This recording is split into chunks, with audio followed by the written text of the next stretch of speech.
Tatters and Fred Meet Their Neighbours by Patti Gaurkee. It was a beautiful, warm summer's day. The sun was shining and there were gentle breezes blowing through the air. Two goldfish named Tatters and Fred were playing their favourite game of tag in the creek where they lived. Tatters and Fred were best friends. Through unfortunate circumstances, they had ended up living in a quiet pool of water in a creek, edged by large rocks and scattered branches, where they felt safe. The goldfish looked just alike, except for a small slit in Tatters' tail. Tatters and Fred were enjoying their game of tag when they heard a loud buzzing.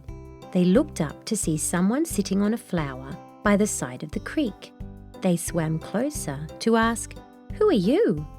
"Why, I am a bumblebee," their new friend buzzed, "and I like flowers." "How very nice," the goldfish replied, then went on their merry way to continue with their game. Later in the morning, they noticed someone sprawled on a log. "Well, hello," said Tatters and Fred. "We're playing a game of tag. Would you like to join us?" "No, thanks," drawled the turtle.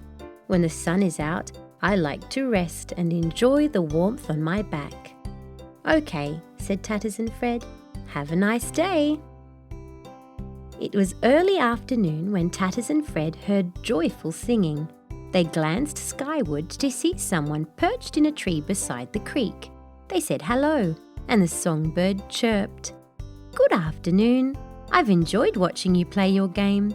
I am singing a cheerful song because you've made me happy." "Your singing is beautiful, thank you," replied Tatters and Fred before they swam away. A short time later, they glimpsed two small eyes looking at them. When those eyes became aware of their stare, a crayfish crawled out from underneath a flat rock and said, "I like to hide under the rock where I feel safe and won't float away." "Well, pleased to meet you," said Tatters and Fred. Just then they watched a shadow move across the water. When they looked up, a butterfly said, "I like to flit and float about in the gentle breeze." Tatters and Fred agreed, saying, "That looks like fun. We enjoy swimming in the water since we can't fly." Soon after saying goodbye to the butterfly, Tatters and Fred heard a plop and watched a frog swim back to the edge of the creek. "That felt so refreshing," croaked the frog. "I needed to cool off." Just before bedtime, Tatters and Fred enjoyed watching a dragonfly zip and zap above the surface of the water. "Good night," said the dragonfly. "Good night," echoed Tatters and Fred. "Time for bed." And they dreamed of which favourite game they would play tomorrow. The end. Thank you for reading with Storyberries.com. Free stories for kids.